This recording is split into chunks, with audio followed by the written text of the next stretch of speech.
Lunaku lwa byafaayo nnyo kubanga Kabaka atugatta. Mbadde ndudde okulaba mukoddomi wange Honorable Kyagulanyi Ssentamu ng'atudde ne kkojjange.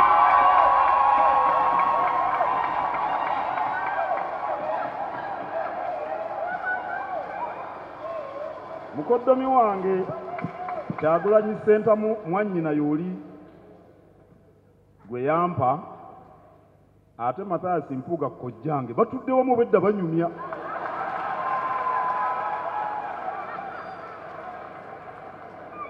Era emboozi eyo yeeyongera obutasirika.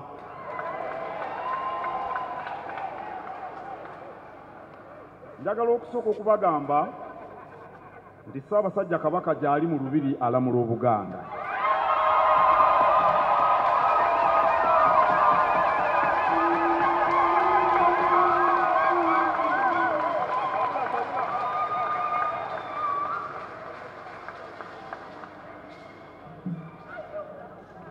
Ku lwange ne ku lw'ab'omu maka gange, ku lwa gavumenti ya Ssaabasajja Kabaka ne ku lw'abantu ba Buganda bonna, njozaayo z'Omuteregga Ronald Mwenda Mutebi II, Kabaka waffe, olw'okuweza emyaka 7 egy'ekitiibwa olunaku lwa leero.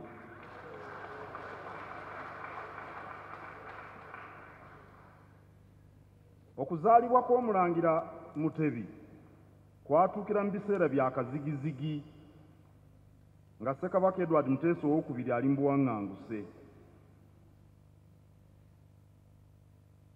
Namasole Sarah Nalule Kabejja bwe yagenda okulaba ku Ssekabaka Muteesa yali mu Bufalansa,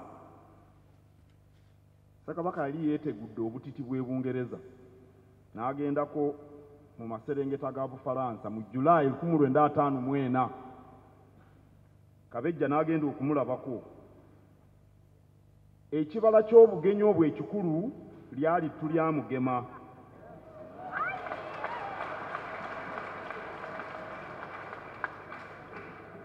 Era Kabaka Muteesa n'agamba abaamuli ku lusegere nti Kabejja bw'alizaala omwana omulenzi, era Abaganda ne bakkaanya n'ekirowoozo kye, omwana oyo alibeera kabaka waabwe.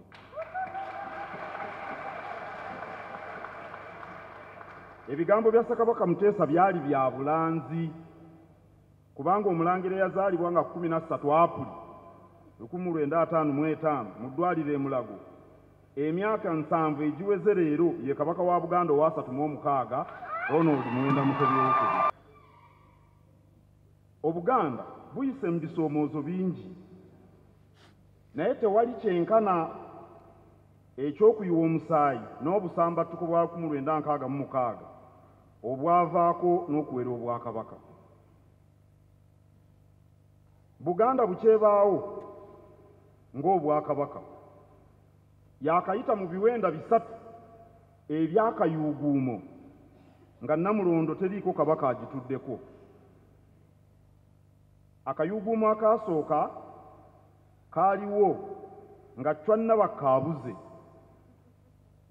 era kiteeberezebwa nti waayita emyaka nga 20 Obuganda ne bulyoka butuuza muzzukulu we Kimera eyava e Bunyolo ng'azaalibwa Omulangira Kalemeera, omwana wa Ssekabaka Chwa ow'olubereberye.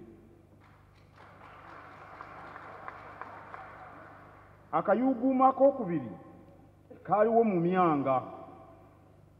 Abeeru okuva mu Bulaaya naye okusingira ddala Abangereza bwe baalemesa Mwanga II okutereera ku Namulondo, n'etuuka n'okutuulibwako Baganda be babiri, Ssekabaka Kiweewa ne Ssekabaka Kalema, nga nnyiniyo Mwanga waali.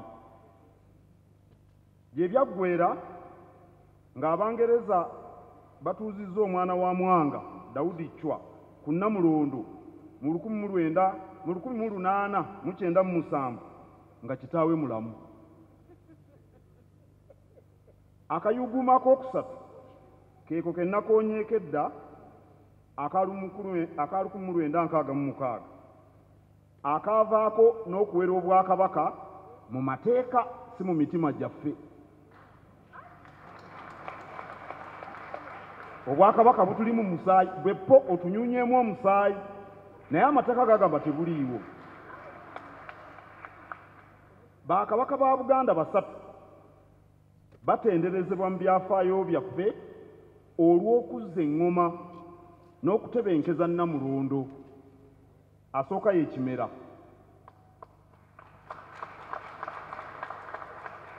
Owokubiri ye Daudi Chwa. N'owookusatu ye Ronald Mwenda Mutebi owokubiri.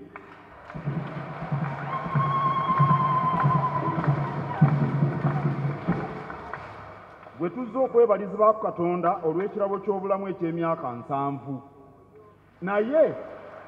Naye Ssekabaka Edward Muteesa owookubiri mu byafaayo mwali olw'obutatya Bangereza ku myaka 29 n'abagamba temujja kulya nsi yange 1953. Abaazaalibwa mu myaka gy'enkaaga weebali weetuli, egy'ensanvu n'egy'ekinaana obwakabaka twabuuliranga mu byafaayo, naye omulembe omutebi gubutulaze era tubwenyumiririzaamu nnyo. Obwakabaka gwe mubumbirano ogw'obuwangwa, ennono, obulombolombo, empisa n'ebyo bye tukkiririzaamu ng'Abaganda oba kale ng'abantu ba Buganda. Kabaka ke kabonero era ekitikkiro ky'ebyo bye tukkiririzaamu. Awo nno emyaka 7 tetubala mibale, wabula tugirabamu okukakata kw'empagi eziwaniridde Obuganda.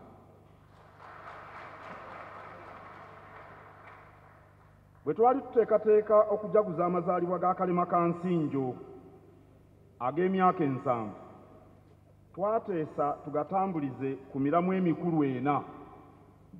Ogusooka gwe guno gwe tuliko ogw'olwaleero ogw'okwebaza Katonda afuga eggulu n'ensi, okubikka akasubi ku mutanda waffe okuva ku buzaale bwe,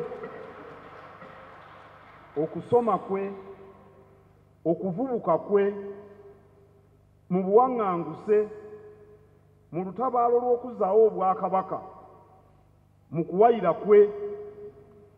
Okuwayira mukutegedde? N'Abagereka temumulaba?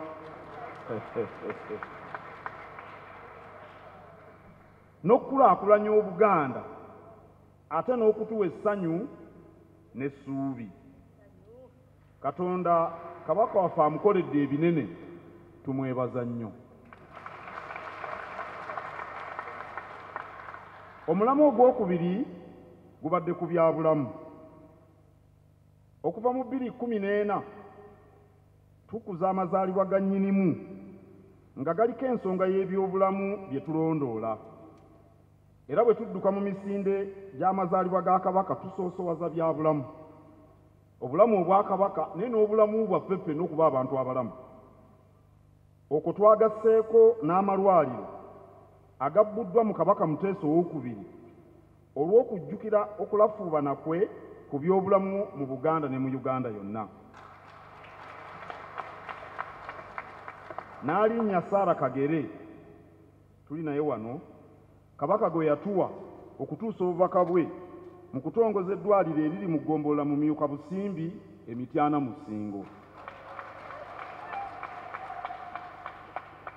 Tetumanyi bulungi bannabyafaayo bye baliwandika ku bulamu bwa Kabaka Mutebi owookubiri mu bujjuvu bwabyo, naye ndowooza ebyobulamu biribeera ku mwanjo.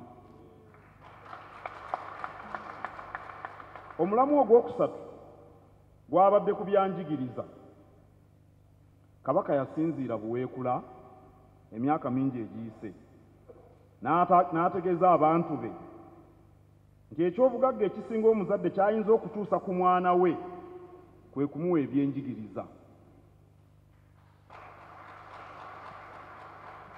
Ng'oggyeko okugunjula omwana mu mpisa ennungi ez'obuntu bulamu, ekyetaaga ekiddako kwe kumuwa ebyenjigiriza n'okumubangula.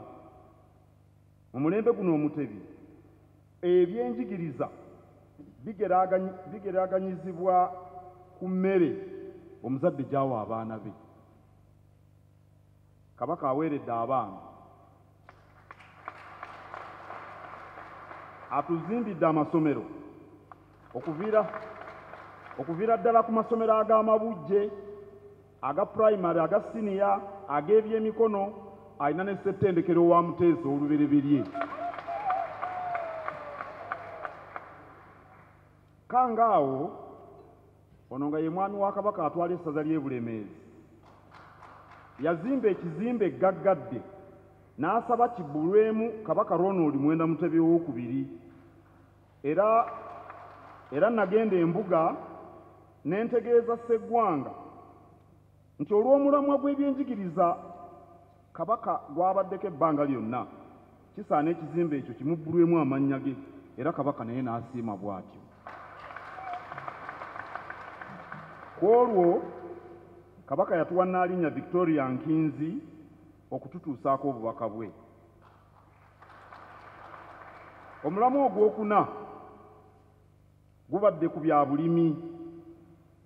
Kabaka Mutebi bwe yali akamala emyaka 16 ku Namulondo, yatongoza omwaka ogw'okukola mu budde obwo Oweekitiibwa John Baptist Walusimbi yali Katikkiro mu ssaza ly'e Busujju, era ye kennyini Kabaka n'alabibwa ng'awesa omugongo ng'abyala lumonde. Oba mukawulidde ako? Kabaka yennyini yakwata mu ttaka n'abyala lumonde. Ako kaali kabonero akakubiriza abantu ba Buganda okukomya okunyooma omulimu gw'okulima, era ng'ali e Busujju yakubiriza abantu be okuba n'emmere emala. Mu 2016 Ssemunywa yambuuza enteekateeka nze ne bannange be babanjulidde bwe tuli mu gavumenti ye gye tulina okulwanyisa obwavu, okusinziira ku bwavu bwe namutegeezanga nga bwe nabanga mbulabye mu Buganda nga tuli mu nkola ey'ettoffaali, kuba yonna twatuukayo. Ekiteeso kyayisibwa mu kabineti ya Kabaka mu kwanukula ekibuuzo kya nnyinimu ku bwavu, era kyali kyakkomyawo mmwanyi, era nagenda mu lubiri n'enkimwanjulira era n'akisiima. Bwe tutyo twatandika kaweefube w'emmwanyi terimba afuuse ensonga, oba ebitongole babijjawo oba tebabijjaawo, emmwanyi efuuse ensonga.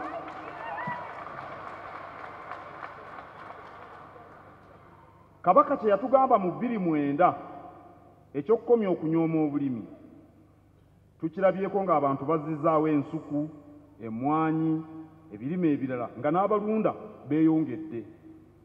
Mu kukwasa ab'amasaza kalakita kaabadde kabonero Kabaka kaayagala abantu be bafune nti tusobola okwekulaakulanyiza mu bulimi ate n'okweyambisa tekinologiya okwongera obungi n'omutindo gw'ebirimibwa. Emmwanyi n'obulimi bikyusiza obulamu bw'abantu era ababyettanidde nga omulabirizi Katumba Tamale eyakawummula babiwaako obujulizi. Nsanyuse nnyo okubeera naawe. Eriiso lyange lyabuuseewo nale gumira Sseggona